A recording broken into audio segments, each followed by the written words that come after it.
Two for one.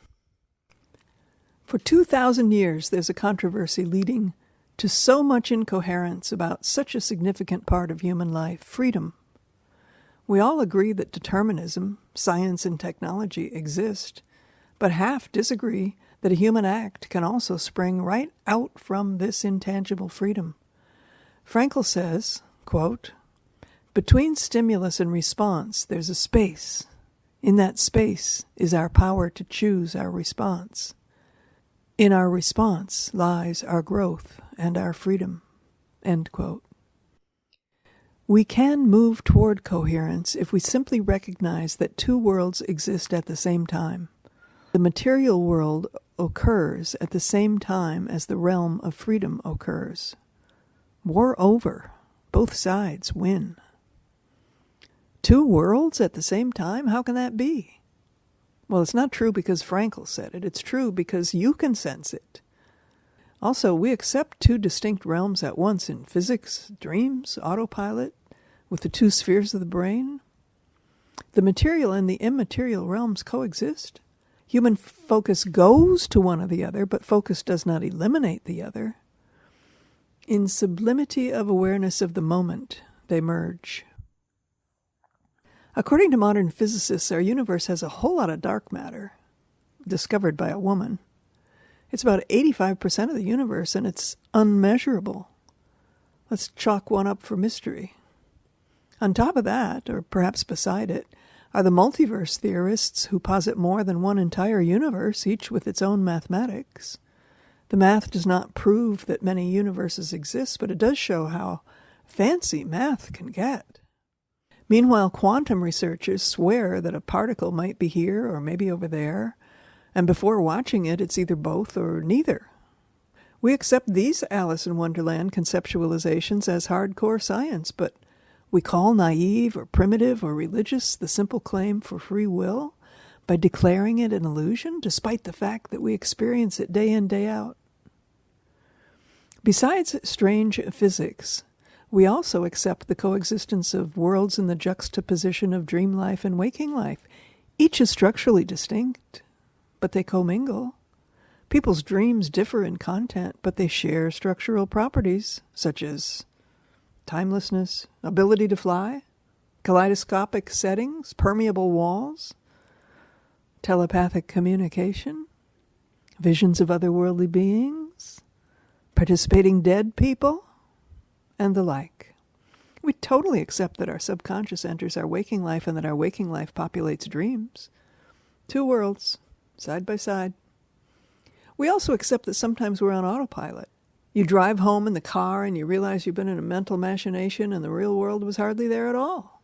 So two-worlded you may have been that you may even gasp that you got home safely. Each hemisphere of the brain has a distinct way to process information. Are there two ways to see the world or two worlds? That will depend upon which sphere of the brain you ask. But to be fair, you must ask both, for we're whole-brained. We use the two spheres like knitting needles, and we're always knitting patterned sweaters of worlds.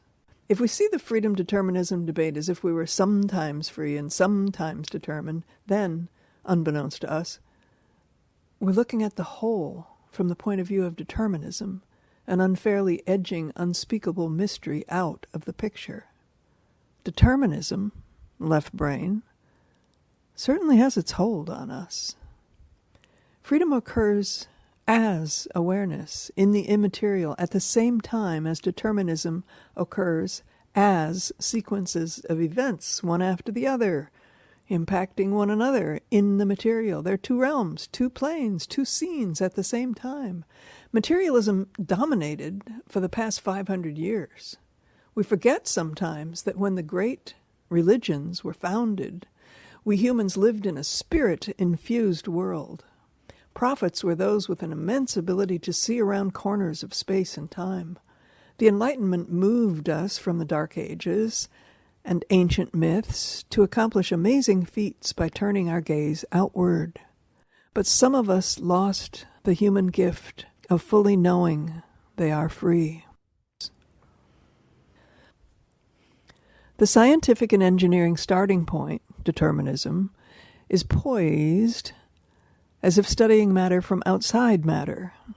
That is the separation myth. Scientists, inventors, and builders stand as if independent of that which simply and silently is, so they can watch it or manipulate it. There is the world and there is the watching of the world. On this foundation, they can build theories, rocket ships, and better mousetraps. With freedom, the stance is in the middle of things, looking out. Each human does some of each. We're a mix of what we observe and the freedom with which we observe.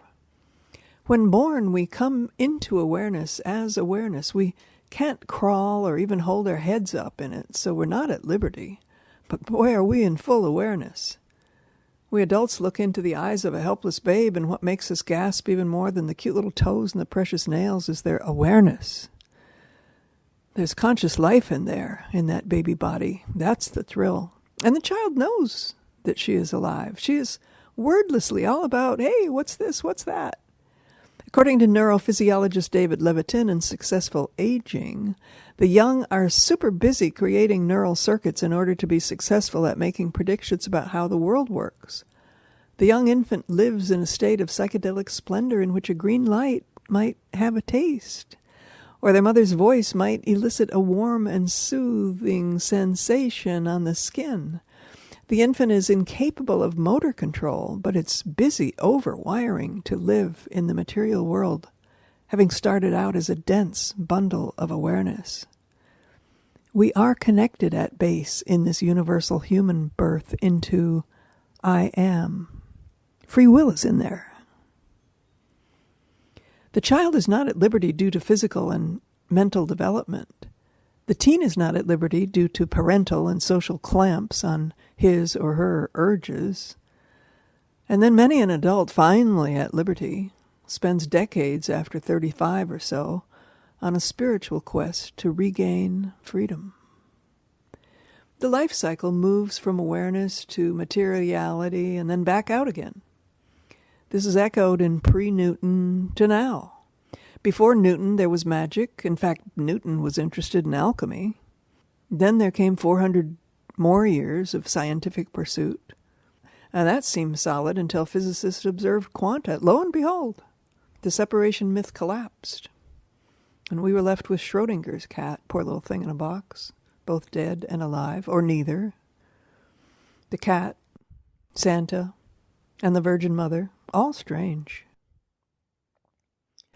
Free will is not something we have. It's something we are, or in, or we do. The possibility of engaging freedom is ever present all the time. You may remember to join it, or suddenly it may draw you in. While living in the material world, the realm of freedom is a hair's breadth away. Ancient rishis said each of us has Atman inside. Atman. It's like a pilot light ready to flame. Life is a waiting for the individualistic Atman to merge with absolute Brahma. The pilot light of awareness in us lights up as freedom. Awareness and freedom are classified as nouns, things, but I ask you to think of them as verbs. It makes it easier to accept that we live in two worlds at once, the objective and the subjective. The objective is full of nouns that bump into each other and affect one another. The subjective is full of verbs. The two universes exist at the same time, the nouns and the verbs.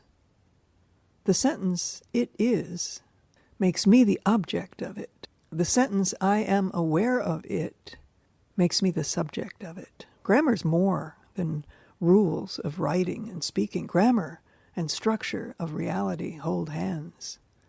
Objectivity makes humans objects. But as you live life, you are a subject looking out. There's a pivot point between these two, and from this pivot point, you can find your way to freedom. Verbs are pulses, possibilities, calls, movements. They're forms of to be. We live in a constant movement forward. Your very physiology puts your eyes out front to enable the movement through it. As we move through the world, everything changes. No wonder that looking out on the world flying by from the back seat of the family car when you were young was mesmerizing. I would stretch out on the ledge behind the back seat under the slanted rear window to catch the stationary stars peek through the moving clouds. The death of space collapsed the rational mind. Look into a mirror to find your own face and see that you're looking not for a thing, but for what that face is doing right at this moment. Your face is a verb. You move it toward a point, as near perfect as you can. Look for your dog. She's not a thing. Rather, she is as she is right this moment. Is that going to be a wag? Everything is in flux. Everything is a verb. Freedom is a verb, an action. Being is that which holds all verbs, all forms of the infinitive to be. Being is that which holds all verbs. All forms of the infinitive to be touch it. You cannot feel it when you think you are in a world of crushing nouns imposing themselves on you. Every human has glimpses in or glimpses of the open state of freedom. There can be a sudden or a cultured attention to the vast silence within. Awareness of awareness is available at the flick of a mind. It always has the same quality, although it's a qualityless quality. It's pure awareness, unmixed with constraint. In determinism, causes of actions can be pinpointed. Every event, once it happens, has a probability of 1.0 of having happened. But from the inside, we fall into freedom, and from freedom we choose. We're free and determined at the same time. It's not that sometimes we're free and other times we're not free. There's no need to pick one or pick the other as true. Both, in their fashion, are true for all time. Freedom doesn't start at the point when I become aware of it. It's eternally available, waiting to be entered. There's a kaleidoscope inside. Sometimes life flips your scope, and other times you flip it. Freedom is right there if I turn to it. Can something from this field of freedom plop into the material world? Is that what we mean by free will? Yeah, why not? And why not celebrate it?